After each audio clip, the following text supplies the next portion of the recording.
Well, y'all, I've been wanting to make this video for a little minute now, and I finally built up the courage to actually make this video since I originally made it, but it just felt like all over the place. So I just officially want to talk about the black athletes that has made a successful career in the NBA. And let's go ahead and talk about the pillars, and that's Wilt Chamberlain and Bill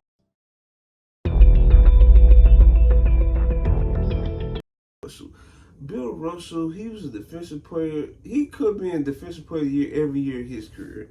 No question about it. And I saw a recording that when he was off the court or when he didn't suit up to play, they was way worse when Bill Russell didn't play. And then we played, it was like a 60-win team like every year. Now folks will also like attribute his success to his teammates, but his teammate really needed him. So yeah, I just never understood that argument.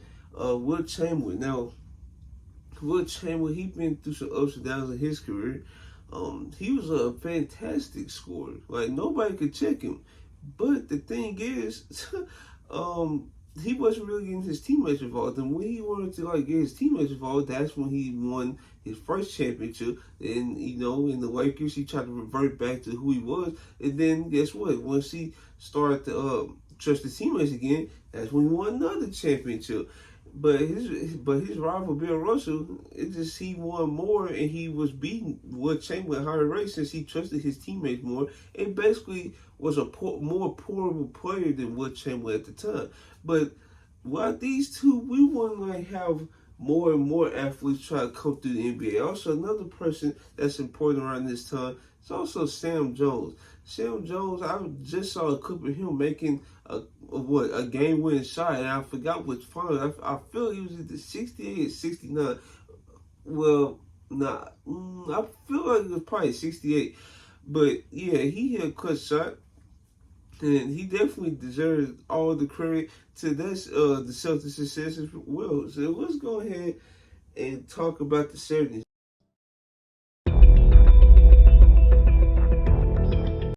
Now, this is where we have like Kareem, we have Nate Thurman, we have Walt Frazier, we have Willis Reed, we have Earl Monroe, we have two.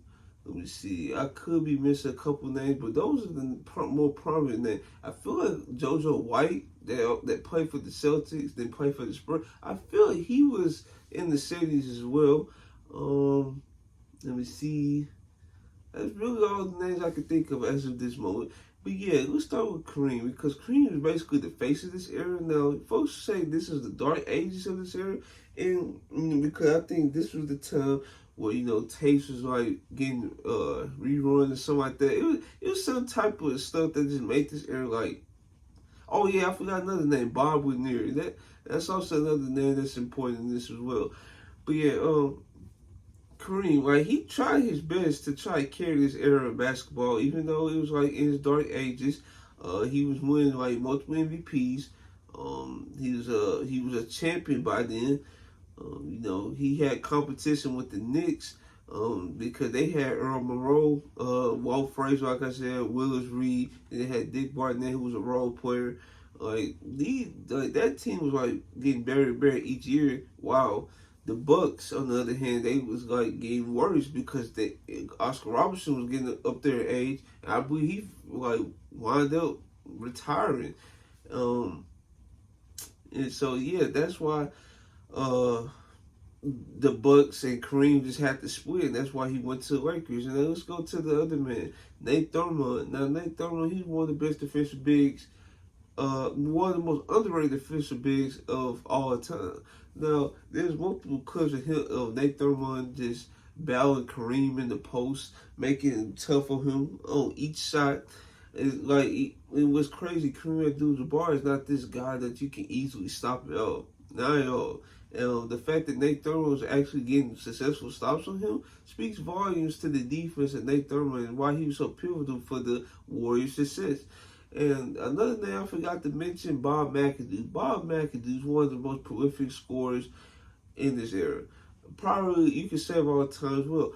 But because when I saw his numbers and how he was getting his buckets, Dog, it made sense why he was averaging like 30 and 10, dog, because he made the game very easy for himself. You see a guy on Twitter even have like a profile picture of Bob McAdoo, which I thought was random at the time, but as you like learn more and more about Bob McAdoo, you see why folks are trying to like give him the credit he deserved, because he really get like left in the dust, because he really didn't have a chance to actually win a championship. I believe only like 1 or 2 seasons he probably did, but after that it really wasn't nothing. Bob Lanier, he played for the Pistons. He was very underrated his own right. Now, the reason why he don't get the credit he do, like I said, is because of really this era, and it really didn't give players justice back then. Only players like that play for like the Knicks and the Lakers, really, that and the Celtics. Those really the three teams that you hear about the most of the players that actually get the credit that they deserve. But yeah, it's very unfortunate for guys like Bob Lanier, because he was like a underrated defensive big too. I feel like him and Nate Thurman was like both underrated on defense for positions. Let me see. Like I said, Walt Frazier. Walt Frazier, he was like the best player on the Knicks. I think it could be arguable with him and Willis Reed, but Walt Frazier in these like playoff series was putting up crazy numbers. He was getting like 4, 5 steals, 30 points, like 10 assists. Like when I saw these numbers, I'm like, okay. See, because I'm not gonna just sit up here in front and say I knew everything from Joe. I did not know everything, because it's impossible to know everything, especially as a young fan. The only like I'm finna get into in this video, the only parts of NBA history I know about is most likely the 2000s and the 2010s.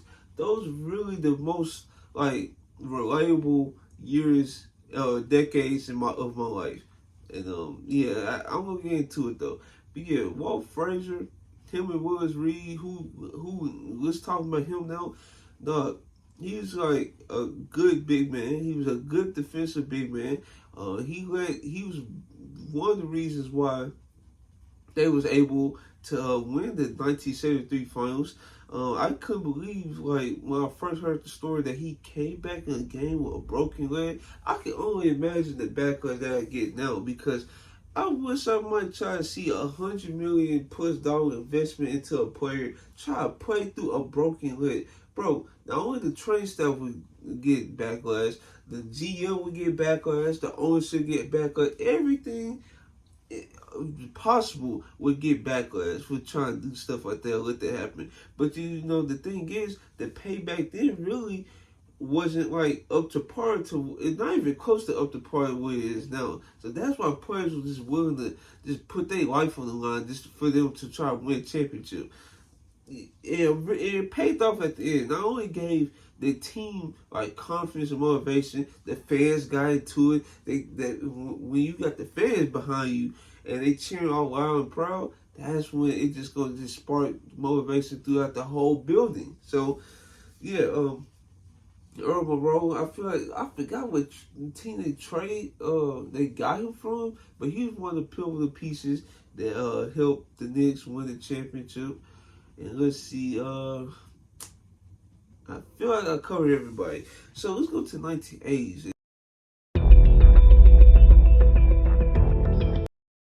And this is where the era started to pick up, and you can say this is where the most fun is.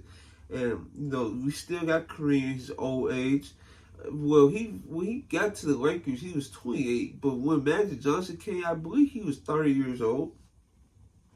And like I mentioned, Magic Johnson, we got Magic Johnson, we got Dennis Johnson, the microwave, we got Isaiah Thomas, we got young Michael Jordan around this time, we got young Hakeem around this time, we got young Charles Barkley around this time, I believe. This era was like full of like all-time greats that get their credit. I tell you that. And let's still go ahead and talk about the face of this era, and that's Magic Johnson. Magic Johnson was like one of the most gifted passers of all time. He was the main catalyst for the Lakers' success.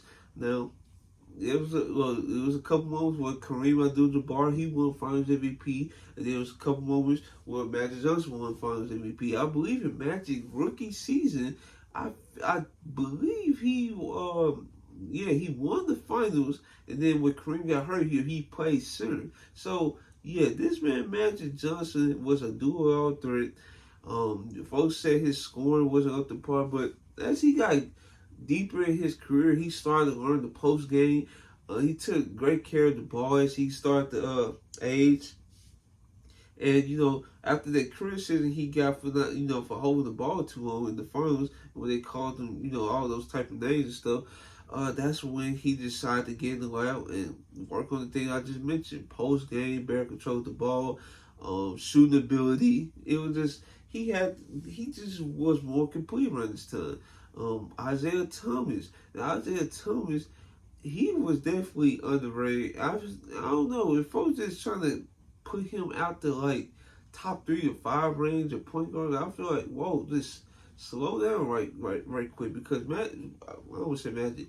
Isaiah Thomas was like giving folks the business.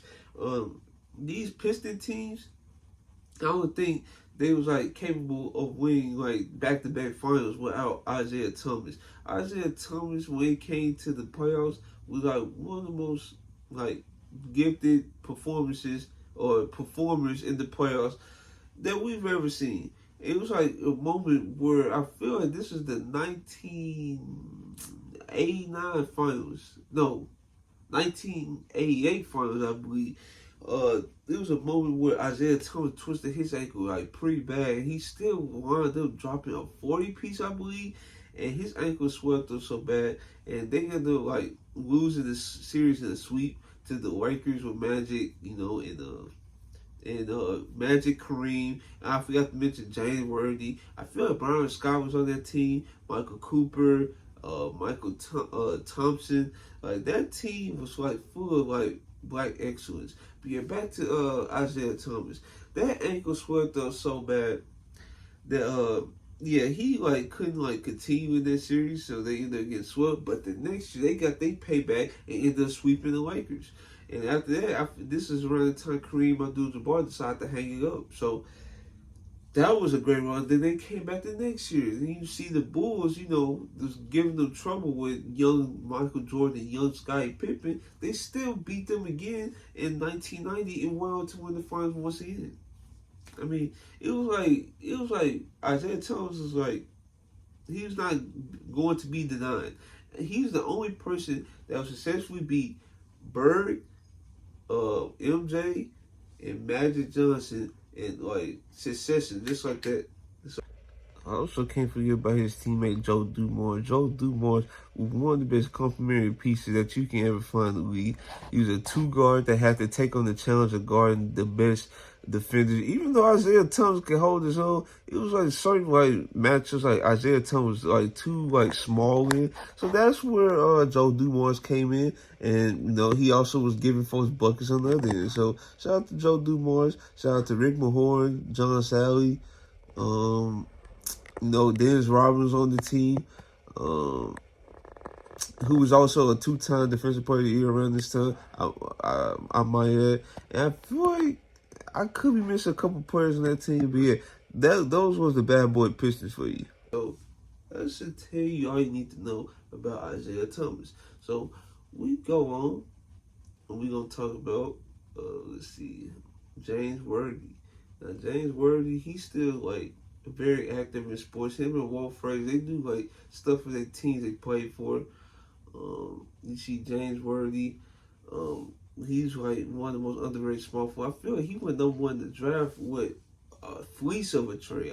When I first saw this trade, I thought like I was just seeing stuff, but yeah, I think it was the Cavs that got fleeced like real bad. James Worthy, he was teammates with Michael Jordan at UNC, and folks saw James Worthy probably being the better prospect between the two, because he was the more complete and gifted scorer, gifted and better scorer than MJ. So that's why he went number 1 in the draft. And and he was a great running mate with Magic Johnson, because thing is, back then, the big man was not taking the ball down. The big man would pass to Magic Johnson. Magic Johnson would just tell folks to spread out, duck in if necessary, and that's where James Worthy had most of his success from. He also was a great, he played great within the offense. And Byron Scott, he was a great shooter for his time. Um, folks he, even though he's probably not seen as great light as a coach, but as a player though, in his early days as a coach, he was definitely seen that better light. And let's see, I touched on. Okay, so the guys I'm about to talk about, I talked about the age. Well, I'm going to talk about the 90s. Because this when MJ started to take off. This when Charles Barkley started to take off. Well, Charles Barkley, I want to say he took off in the 80s, but he continued his dominance in the 90s. Hakeem, he definitely took off in the 90s. Shaq, this when Shaq got drafted in the league. Let's see, Tim Duncan, he got drafted in 99 though. David Robinson, these guys were pillars of the 90s. Patrick Ewing, to John Starks.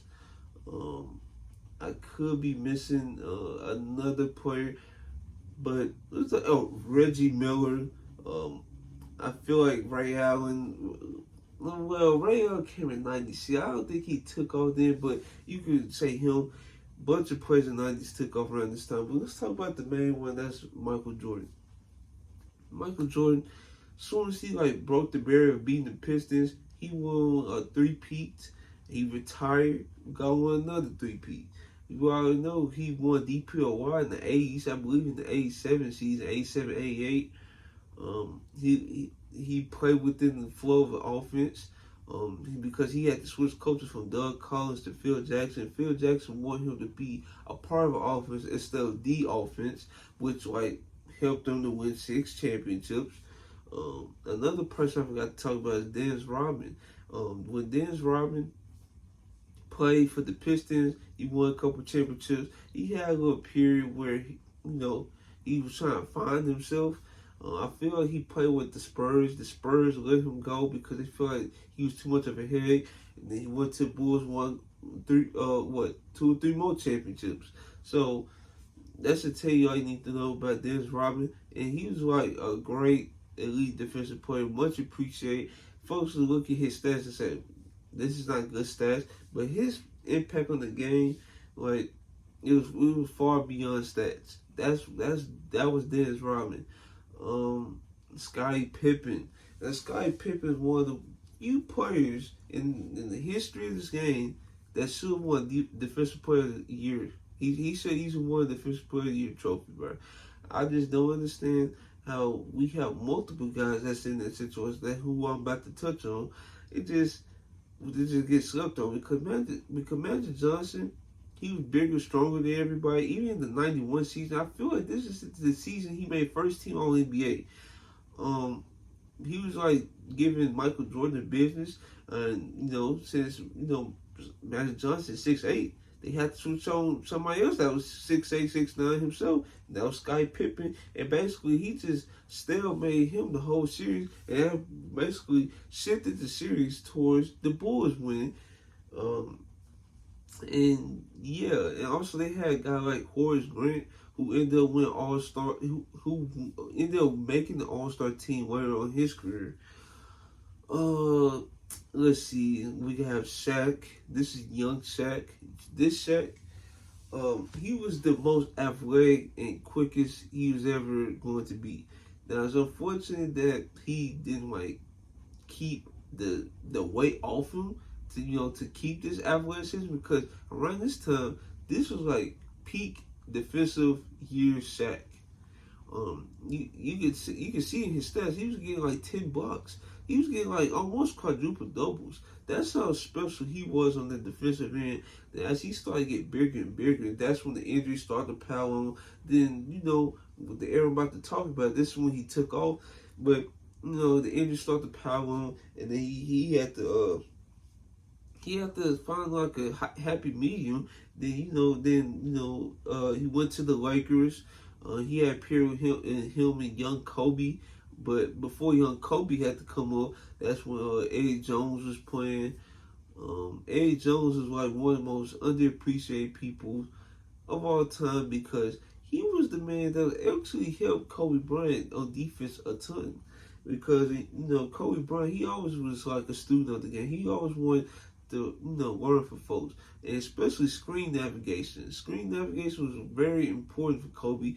Eddie Jones was giving him points. I had to be a screen navigator, and to this day, I already made a video on it. I still feel like if Eddie Jones is on this roster instead of Glenn Rice, they still win the championship, and they still have a guy that's like willing to help develop a Kobe Bryant compared to like a Glenn Rice who really had problems with the team basically all season. Even after they won, he still had problems. So yeah, if they would have kept a guy like Eddie Jones, I would definitely feel confident in them like winning multiple championships, even past Shaq and Kobe relationship like getting like even worse throughout the years.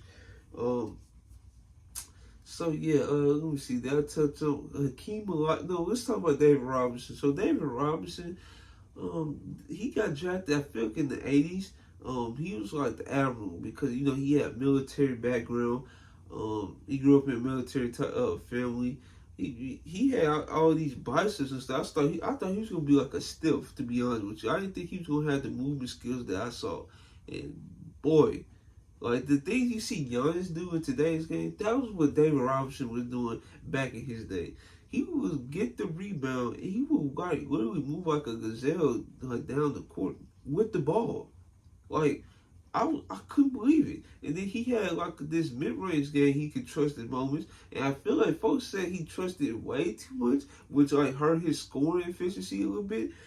He had a good post game. He had good size and strength. And he was one of the best anchors of all time. I feel like in my ranking, I have him like top 20 to 25. And for good reason, because even past his prime, he was still like being anchored for like the 2000s Spurs with young Tim Duncan in the crew. And let me see. Then we talk about Hakeem Olajuwon. So the man I just talked about, David Robinson, yeah, Hakeem Olajuwon just made him like look silly out there. Him and Patrick Ewing, who was a great anchor himself on defense. He ended up like having a run where he led the Knicks to AC, which is pretty crazy. AC going to the finals, which is pretty crazy, and they could have honestly won that series as well. But before I, get into that, let's talk about Hakeem a little bit more. Like I said, he gave Patrick Ewing and David Robinson the business. This was like MVP, DPOY. Hakeem Olajuwon in the same season, and he honestly could have went back to back, but the following season after he won the MVP, DPOY in the finals, the team just didn't have that extra sacred juice. They didn't have that. They didn't have that lead guard that's going to take the pressure off Hakeem. And guess what? The person I'm about to talk about now is the reason why they won 95 championship, and that is Clyde Drexler. Like the Rockets needed his presence. And guess what? Around this time, this was like the time where he was like kind of like aging out in the league, but he was like still an effective player. He by himself, he led the Trailblazers to the '92 finals. And it was moments where they was trying to say Clyde Drexler, MJ was neck and neck, but in reality, MJ was just this better because he was like having the accolades. He put up scoring averages that we haven't seen. And Clyde Drexler, he was still like getting his game off on one of the best defenders in the league. So yeah, and since the Trailblazers situation like failing, he decided, I don't know, I can't be around if they want to lose like this. So he went to the Rockets, had one championship, and that's really was all I can say because after that it really wasn't nothing too special out there. But at least they won the finals, and at least Hakeem Olajuwon is a two-time. I think he a two-time Finals MVP, MVP and a DPOY. like I said, in one of those finals, he met Patrick Ewing, and Patrick Ewing, it was like he definitely get way. He definitely get like lost in the shuffle around these bigs because, like I said, we have David Robinson, we have Shaq, we have Akeem, we have the top three big men. It's just like Patrick Ewing, he never got the credit he deserved because he was such behind. Like his skill and talent level, like was not on par with the guys I just named, which is unfortunate for him because he was definitely he definitely would give you like 20 double a night, and he would give you like 2-3 blocks. So this is not a big man to like just scoff at. Now his playoff numbers, you can definitely scoff at that, but the way he was able to lead his teams to deep playoff runs year in year out was like very much underappreciated, and you could tell when he didn't play, the team like faltered, and that's why they ultimately had to get another big man, Marcus Camby, in the '99 finals because Patrick Ewing health was failing him, so they needed somebody to back him up, and they got Marcus Camby, who was effective in his own right, and he ended up winning DPOY in the next decade I'm about to talk about. And yeah, let's go ahead and talk about the two things. Oh yeah, but before I get to that, Charles Barkley, I feel like if he could have won at least one championship, I feel like he would be in much higher regard because this guy is an MVP. He led a team to the finals. Now in that finals, it was unfortunate that he got his elbow drained, so he really wasn't the Charles Barkley that could just dominate. And it's very unfortunate because that team, I feel it was destined to win a championship, but it's just the fact that the pieces got older, pieces started to go to another team, and that's where the Suns situation like faltered. Then he went to the Rockets, tried to ring chase. It didn't go as well, even though they was like, if they could like slow down John Stockton, they could have won this series to go to the finals, but it just didn't work out that way. So I feel I touched on every. There's a couple people I forgot to mention, and then we were going to the 2000s. So the first duo, it was MJ and Scottie. The second duo, Karl Malone, who's a great player. He's I think he a top 2 scorer in the history of the league, which is crazy. But it was him and Stockton. Then it was Gary Payton and Sean Kemp. All three of these duos like made deep runs in the playoffs like routinely, and in the Supersonics case, they actually broke through and made it to the finals in '96. Now, this is like one of MJ's worst performances. So kudos to the Supersonics and their game plan. Also, multiple things could have been going on with MJ's personal life. We don't know, but that was a great game plan. They was always a 50-some win team. It just took some years till they broke through. Tim Hardaway Sr., he's in the same categories like Isaiah Thomas, AI, Kyrie, of guards who basically revolutionized the ball handling and dribbling of the point guard position. Like those guys I just named, those was the elite guys that actually could get elite defenders off balance like pretty easily, and Tim Hardaway Sr. was a part of that. And then he had to stint with the Warriors. Then when he went to the Heat, this is where he got into a bare win situation, and that's where him and Alonzo Mourning started to take off. And let's talk about Alonzo Mourning. His career started out with the Hornets with Larry Johnson. He was a defensive. I think he was he in the defensive player of the year? Did he win one? I don't know, but he was always so close. If he didn't win one, he was always so close to winning one. But play with the Hornets is weird. Then he went to the Heat. He went to multiple deep playoff runs. Now, it was multiple times they could have went to the finals, but the Knicks was just in their way just most of the time. So it was hard to get there, So yeah, those are the guys that I remember that were pivotal in the '90s, and I just didn't want to leave those guys off. Now let me know if I'm missing somebody in the '90s. And let's go ahead and talk about the 2000s.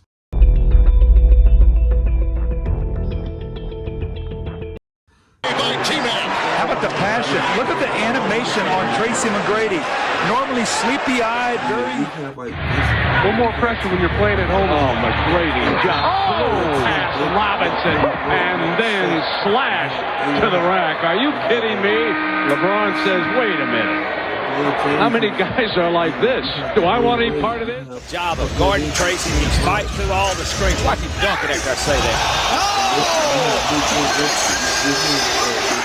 McGrady with a 360. Ability than Weatherspoon on that rebound. And McGrady somehow fights his way through trap. Definitely Ray Allen. Ray Allen during his time in 2000 giving for, but he made deep playoff runs with the Bucks, and unfortunately he couldn't do it with the Super Sons since they was like a young up and coming team. But yeah, this Ray Allen was like special. He was more than a shooter around this time as well, by the way, because this one he was able to get to the hole, and like he was more explosive, and was at his peak powers as an athlete around this time. Let me see. I know we had Rick Fox. I think Horace Grant played for the Lakers. He did play for the Lakers. Then we also have like Bill Wallace, Chauncey Billups, Richard Hamilton, Rasheed Wallace, the coach for the Lakers, Darvin Ham. Let me see. We have Lindsey Hunter. He definitely one of the most underappreciated backup guards in the league. Let me see. The Spurs. I think we have young Tony Parker. I think he came in around the 2000s too. And then Rajon Rondo, who came in, was on a tanking team. Then the next year they was like a championship team. He had to learn on the fly to like, bro, you have to like mature now because we need you to run the offense. He did just that, and they won the championship. Darren Williams, he played for the Utah Jazz. Him and Carlos Boozer would have this pick and roll going. They was like a great team year in year out because they had the coach Jerry Sloan. They had this good like offense they ran. It made like very suitable to run pick and rolls and stuff like that. And him and Carlos Boozer was like one of the best back tandems in the league around this time. Then we have like guys like Andrew Bynum. Unfortunately for him though, he like his knees like gave up on him. It's unfortunate, and like his knees gave up on early on in his career, which is like pretty crazy. Because what could have been, we could have had like another all-time great big man on our hands. Then we had Dwight Howard, bro.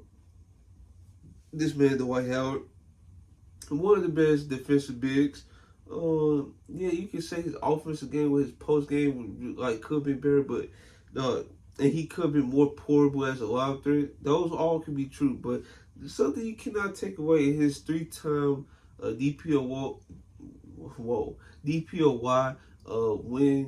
win trophies, and I'm so glad that he was able to win a championship later on in his career and actually be a contributor and not going along with the ride. And so his career got, the justice. But yeah, Kobe Bryant and Shaq around this time was taking over the league. And they lucky they had bad relations towards the end of this team because this team could honestly win a couple more championships. I want to say like 7 or 8 or something like that. I believe they could have got to like at least 4 because ultimately Shaq's body just gave up on him because, you're getting up there in age, you're getting too much weight piled up on, and those are 2 bad combinations you do not want to be in. Trust me, you do not want to be in that situation. So yeah, Kobe, he was this is a young Kobe.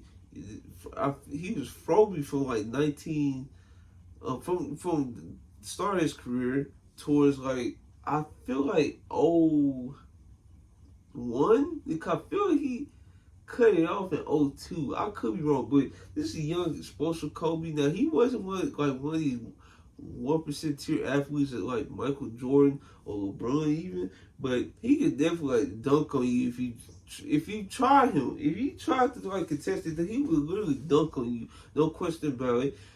He was then the thing is with his athleticism, he didn't have to like rely on the post game as much. But guess what? The fact that he had post game just made his scoring profile just more diverse.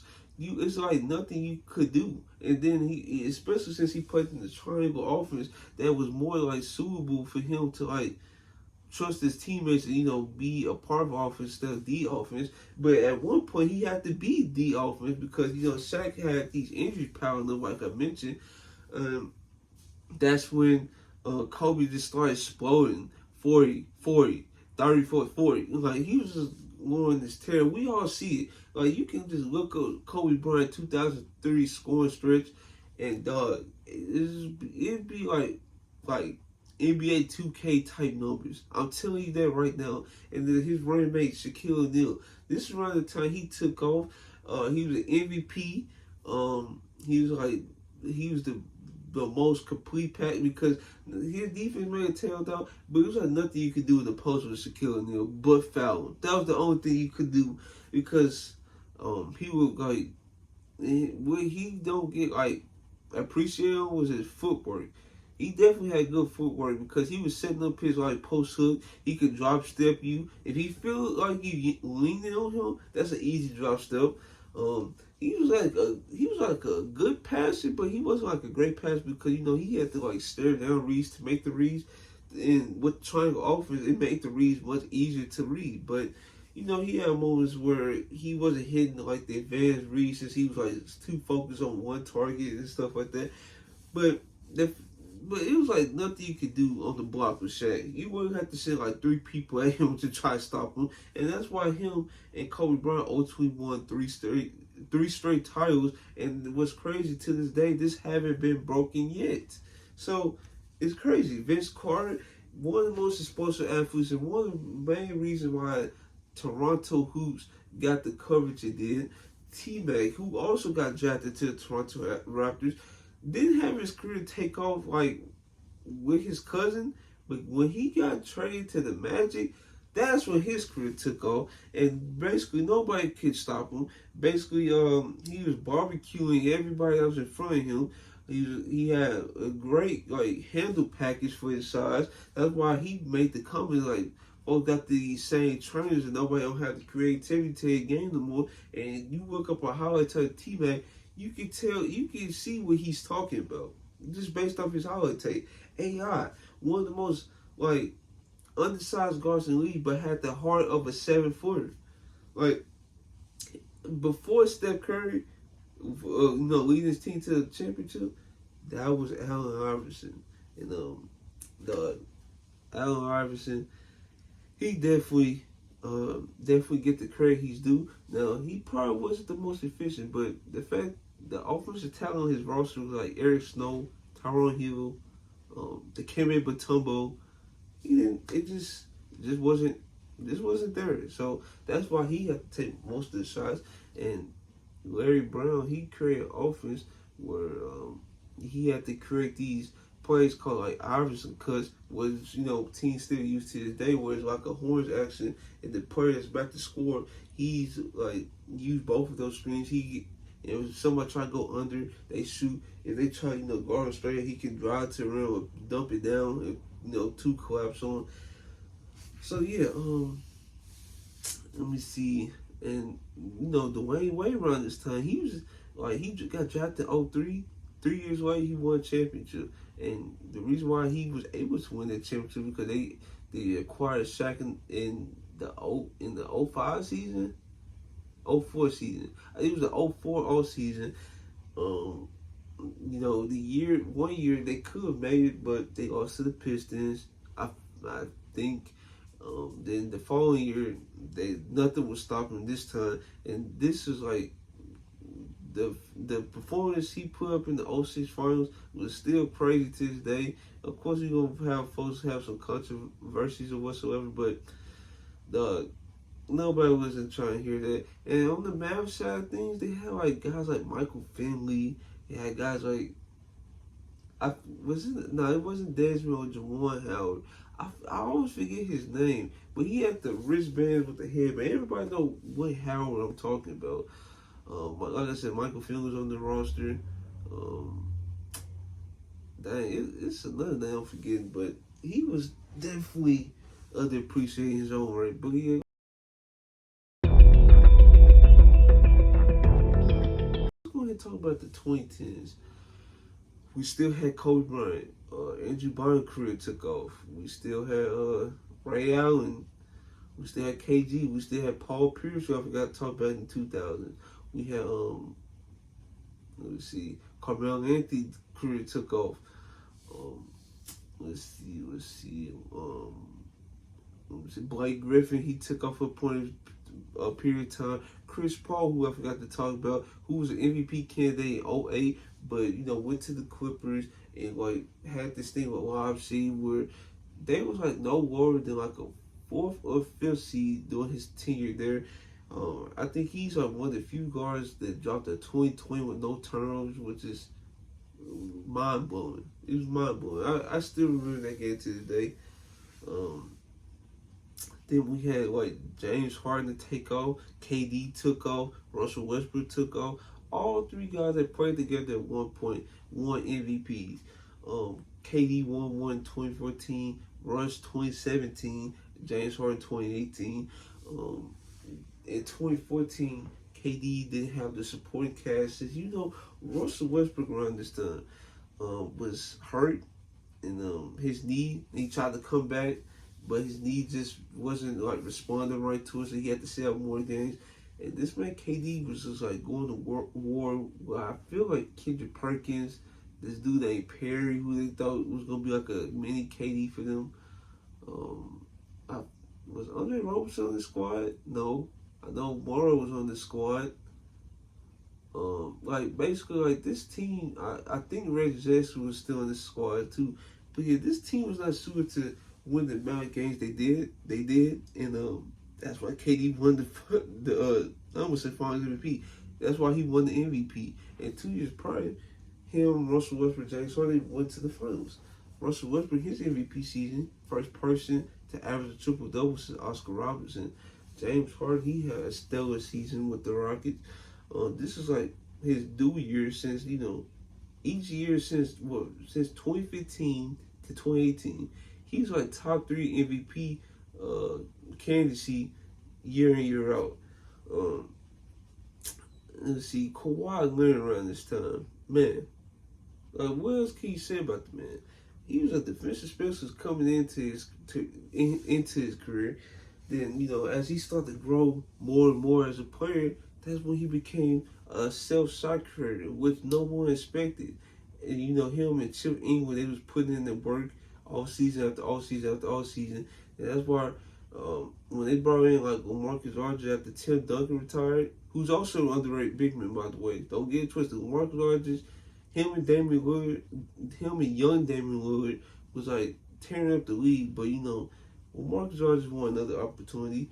He thought he could get with the Spurs being the lead man, but it didn't work out that way after the first season. Well, the first season, it worked out pretty well, but they wanted to see more of Kawhi Leonard. And Kawhi Leonard come off his Defensive Player of the Year, he decided to just turn his score up a notch. This was like one of my favorite players. I remember he had this stretch where he hit a game-winning shot that he came back down and blocked, I believe, like James Harden, somebody on a drive. That was a special play I'm never gonna forget. I probably still have it in my phone.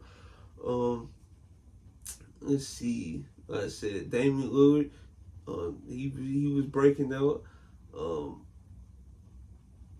Let me see. My CJ McCollum, his running mate. I think Al-Farouq Aminu, he had Harkless at the time. And that was that. Then this also was around the time when we had young guys coming in the league like Ingram, D'Lo, Jamal Murray, Devin Booker, Jahlil Okafor had got drafted. It's unfortunate his career didn't turn out the way. We have Karl-Anthony Towns, who's still going today, who I'm going to talk about. Yeah, Karl-Anthony Towns, I remember they made a poll of which player do you want to build your franchise around. And Karl-Anthony Towns was number one in those votes. And to this day, he's still the greatest big man shooter of all time. And, you know, folks still get mad and say, oh, you gotta do something to get that title. No, you don't. No, you don't, because not everybody like could be. And I understand he do have to be better in the postseason. I do understand that, but folks trying to talk NBA trophy like a team accomplishment to invalidate him being the greatest shooter. I just can't get behind that. We have Anthony Davis. His career took off. He was like around this time in 2010. He was able to lead the charge to have the Pelicans at the 6th seed, upset the third seed Blazers. Not just upset them, but swept them. Got a game of the Super Team Warriors with KD, Steph, Clay, Draymond, who's also a great defensive big man.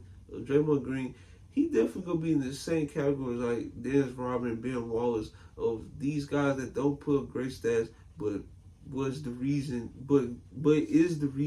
they was winning so many games and ultimately won championships with these guys.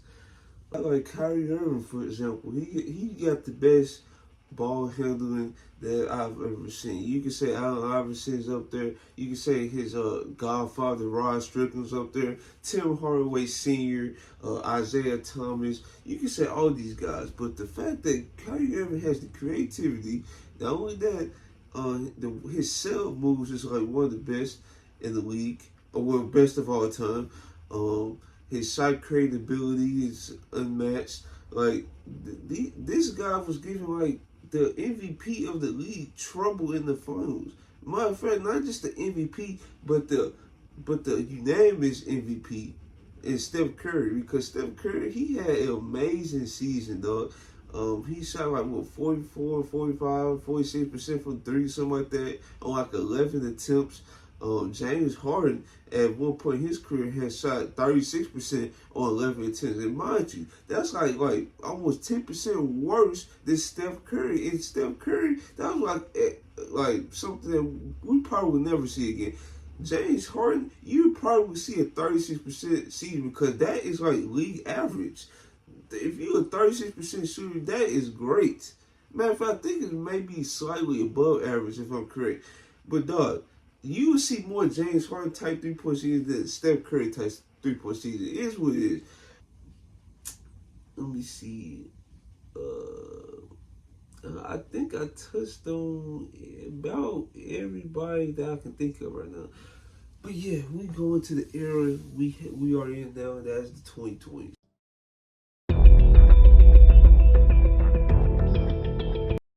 Now, we have guys like Anthony Edwards, De'Aaron Fox, Malik Monk, Keegan Murray, Jalen Green. We have guys like Devin Booker, who's still going strong. We have guys like Giannis. We have guys like Joel Embiid.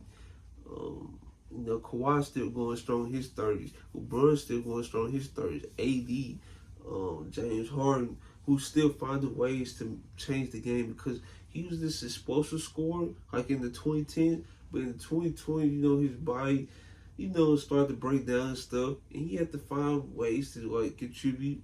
And now he's a full-time point guard, and now he's always in the league leading in assists.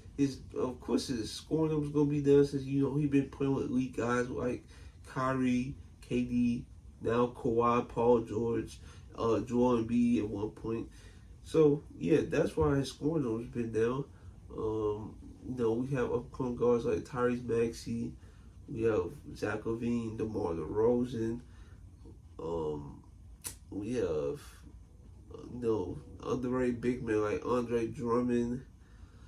We have Victor Wembanyama, who I feel is going to be the face of the league pretty soon.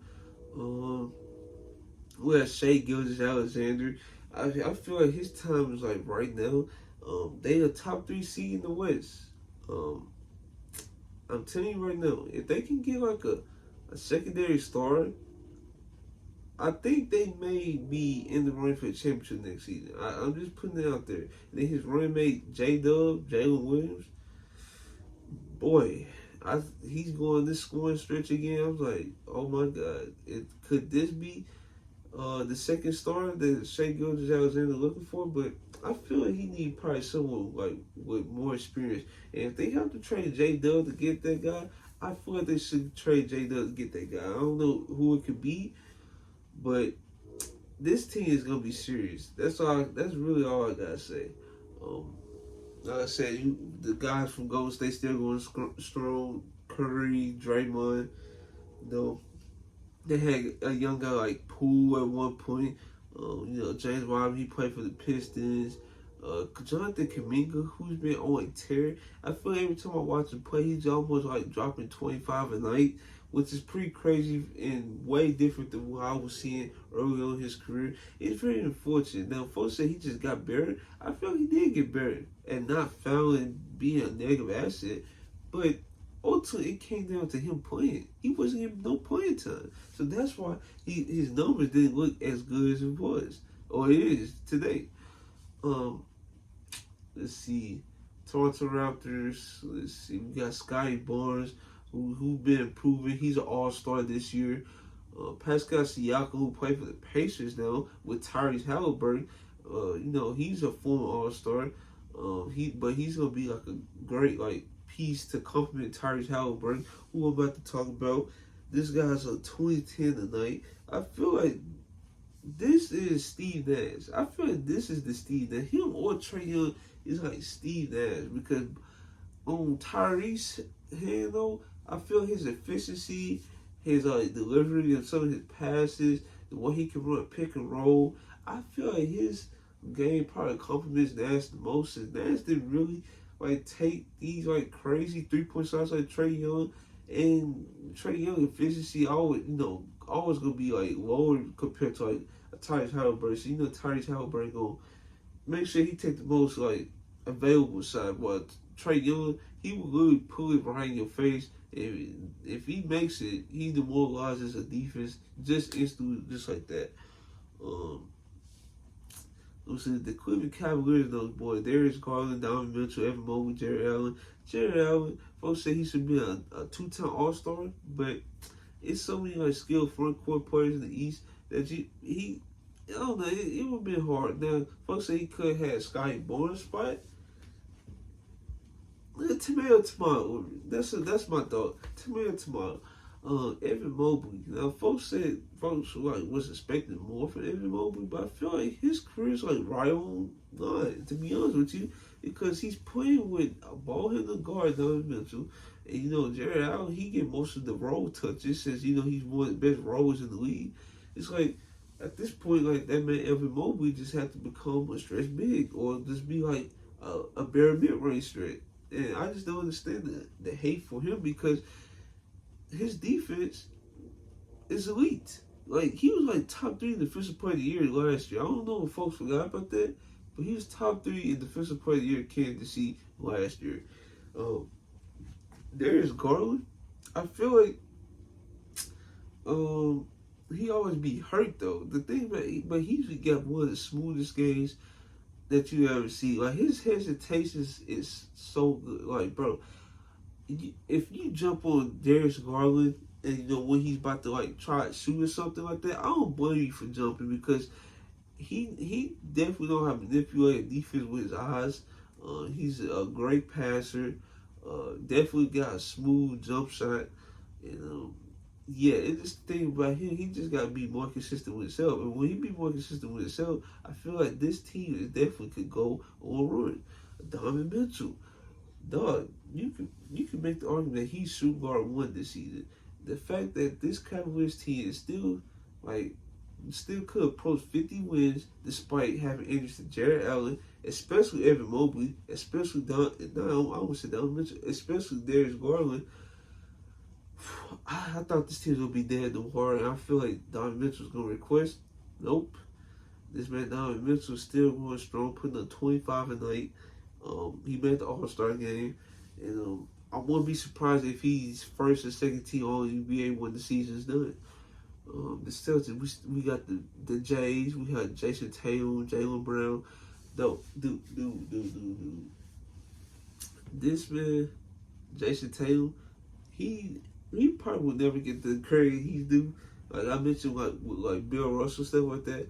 oh, he's playing with super teams. It just don't count and stuff like that. He's underperforming. Dog, if you take Jason Tatum off this Celtics roster, you think this team's gonna be as confident as it is? No, because this man Jason Tatum not only has to worry about scoring, but sometimes like mid game, he have to like set up the offense at times. And if he don't if he don't like generate offense with his gravity, yeah, this team is not as effective because if you put the ball in the hands of Jaylen Brown, who's a great scorer, he's a great slasher to the rim, he a great on-ball defender, but if the offense have to shift towards a Jaylen Brown-centric offense for like a whole season, I don't know, man. Like, it would not go good because Jaylen Brown, he's not the playmaker Jason Tatum is, and that's okay because that's why it makes them so good together. When Jason Tatum can offset his playmaking deficiencies, Jaylen Brown deficiencies, I might add, and he make Jaylen Brown's job way easier than his. Then you have guys like a great role player. They had Marcus Smart at one point play for the Grizzlies. Great role player, won Defensive Player of the Year. But now they got Derek White. Now they got Jrue Holiday. Both are tremendous role players. Jrue Holiday, case he won a finals with the Bucks, and he was like one of the main like defensive pieces to their roster. Now his scoring might be going away in the playoffs, but his defense always consistent. Like I mentioned, Derek White defense always consistent, and they also got a guy like Al Horford, who's still going strong in his late 30s. He was a post player at the beginning of his career. And as his career towards the wind down, he became a 3-point shooter. Now he's basically like a 3-and-D big, which is pretty crazy to just think about, though. I'm just being honest. Then you have the Memphis Grizzlies. They have Ja. They have Bane. They have Jaren Jackson. They have the guy that's up and coming, G.G. Jackson. He gonna probably be a problem for the Grizzlies. And yeah, let's talk about all three of the big three. Jaren Jackson, he already won Defensive Player of the Year. I felt he already could have won another one prior to this. The problem I have with him though is his fouling trouble. Like he almost at year 10 of his career, he still have a fouling problem. But the thing is, the reason why he have a fouling problem because he's so aggressive trying to be like a rim protector. Like he's a tremendous rim protector, especially since, think about the game is like drives and kickouts and stuff like that. Dog, if you try to drive on Jaren Jackson Jr. paint, you better just try to get him in foul trouble because you know he gonna jump. And the fact that you try him all reckless like that, he's going to send that right back to you. And yeah, that's why he won Defensive Player of the Year because he will accumulate a lot of blocks. Like it's some game, I'm like, yeah, what? He got 7 blocks? He got 8 blocks? Man, he's pretty crazy. Then he's improving post player. His shot has improved as well. And as the Memphis Grizzlies lose talent by the day, it almost seems like with the injury report. Jaren Jackson is taking on the role of being the main scorer on the team. Desmond Bane, he's one of the best 3-point shooters in the league. His 3-point percentage so far in his career never dipped below 40%, which is crazy. And then he's taking on more of a ball handler role with this team. And now secondary ball handler to Ja Morant. He takes the pressure on Ja. He can get into the lanes, especially a fast break. Like, I know it's like, it's already hard to stop an NBA athlete and transition 1-on-1, but he can actually split 2 people and actually get into the lane, which I didn't think that was gonna be a development of Desmond Bane, but it's what it is. And like I said, he's one of the best shooters in the league, and most of his shots are movement type shots where you just run a play for it and he can knock it down. Sometimes even contest it. Ja Morant is different. He's no further than a top 5 to 10 guard in this league, point guard in this league. He can get to the lane with the best of them. One of the best slashers. Then with his gravity, he's one of the best playmakers for his size. He can manipulate defense with his eyes. And then sometimes he run pick and roll, and like you at his mercy at that point, especially if he like get a more consistent 3-point shot. Boy, I'm telling you this right now. If he gets that more consistent 3-point shot, it's over. It is over. Then you have like Trae Young in Atlanta. You have DeJounte Murray. Like I already said about Trae Young, both compare him to Nash, but thing with Trae Young, like he's Trae Young. Like he's pulling it from half court. He's one of the best passers in the league. You could probably say he's like a top 3 to 5 passer in this league. It's like it's stuff like the stuff he would try to like throw. A normal point guard would not try to throw the pass that he would try to throw, and that's why if the Spurs try to get him away from Atlanta, him and Wemby, yeah, you can just chalk up the rest of the league at that point because it will be nothing you can do with that duo. DeJounte Murray, he came in as a defender, and he went through the Kawhi development. He went through it as a defender, and as his career started to go along, he became a better playmaker. Then after that, he became a better scorer and playmaker, and that's why we see DeJounte Murray what we saw today.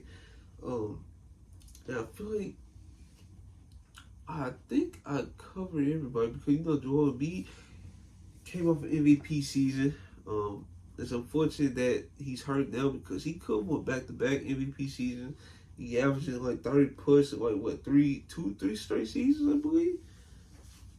This was the era of Joel Embiid, but it just his health, it just keep holding him back, and that's why it's gonna be hard for him to win finals if his health is never like right. Giannis, he won a championship in 2020, 2021, 2-time MVP, Defensive Player of the Year, multiple time All NBA, All Defense. He always in the running for MVP, and I feel like after 2020, it could have been one year that he actually could have won and been a 3-time MVP. Like I said, LeBron James, he broke the scoring record, last year, 22-23 season. His running back AD, I feel he should have won the Defensive Player of the Year in 2020, but as he started to age, he's getting better at passing. And that's what I like to see. Because we all know Anthony Davis is one of the best lob threats in the league. The fact that he's able to make like elite big man reads though, it's elevating the Lakers offense a ton. It's why the Lakers offense as of late has looked way better, which is great. In the Magic, we have a bunch of guys over there. We have Paolo, we have Gary Harris, we have Markelle Fultz, Jalen Suggs, Wendell Carter. Those guys, give them time, they will make a playoff run. Guaranteed that. Then the Nets, Dennis Schroeder just recently got traded over there. The only thing still play for them, Mikal Bridges, who's basically their best player, you can say, because the way they treat him in trade discussions, they see him as the number 1 guy in this league. I don't believe that, but that's what the Nets believe, and we're just going to stick by that. They have Cam Thomas, Nick Claxton. Cam Thomas, he's an up-and-coming guy. I feel like as he get deeper in his career, he's gonna become a better passer because he's already a great scorer. Already, if he can use that scoring gravity to find better chances for his guys like Nick Claxton, for example, who's one of the best lob threats, one of the best switchable bigs in the league. It's just certain stuff like wow. Then you have Zion Williamson, dude.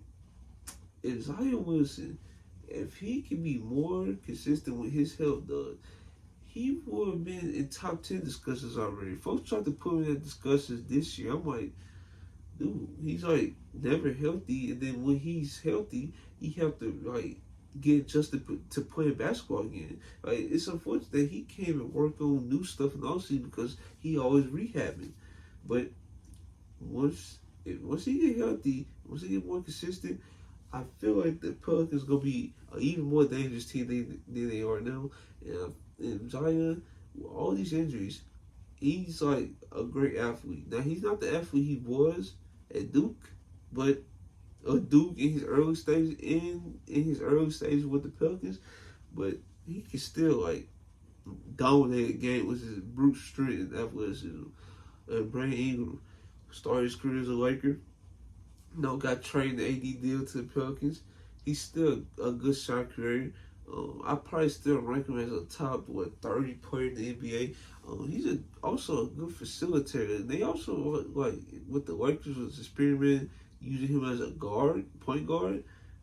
You can tell like from his point guard experience, he's still like making good reads. CJ McCollum plays for him. Herb Jones is a good defender. So I already been on all defensive team by now. Larry Nance is a good backup big man. Trey Murphy III, explosive athlete, but the thing about it is you wouldn't know because he's such a great marksman from beyond the arc. And yeah, I already talked about those boys with the Rockets, I believe, but yeah, let's go ahead and talk about them. Let me see. We have Jalen Green, Jabari Smith, Tari Eason, Fred VanVleet, Jeff Green, who's still going strong in his career. It's pretty crazy the journey Jeff Green been on. He started his career with the Supersonics. It turned to the Thunder. I believe. Wait, was he on the Thunder? I think he was on the Thunder. I could be wrong.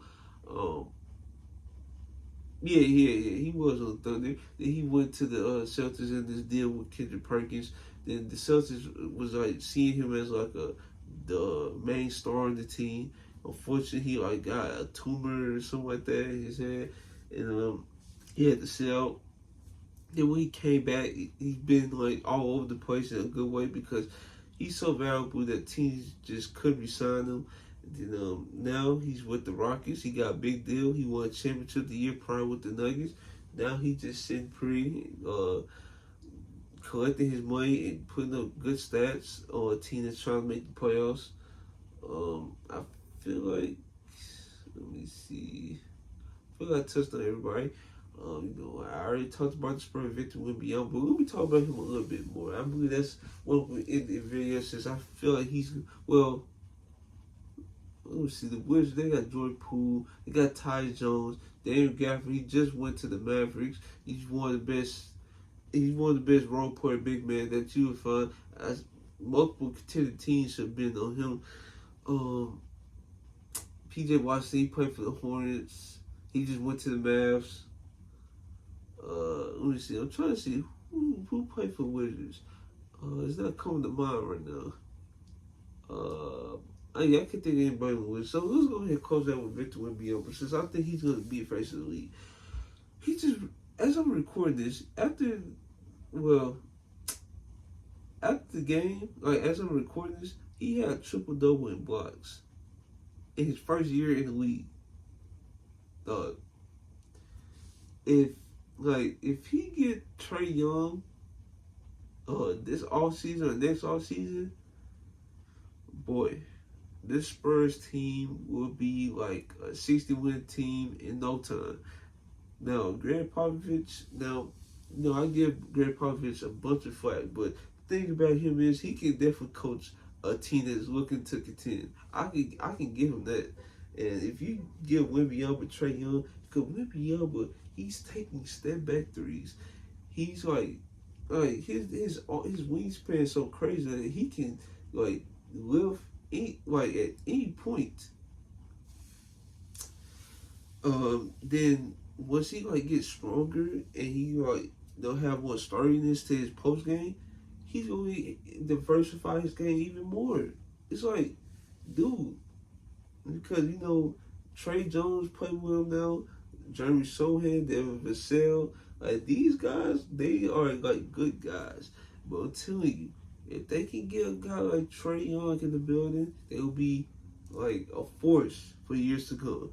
But yeah, those are all the athletes that I can think of at this moment. you know, that went through the NBA.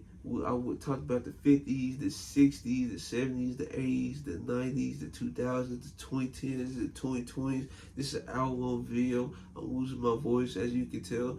So, yeah, if you guys like this video, like, comment, subscribe, and let me know if I should, you know, do this with, like, all-time athletes. Let me know. Just let me know. Like, comment, subscribe. This is your boy, Trail, and I'm out.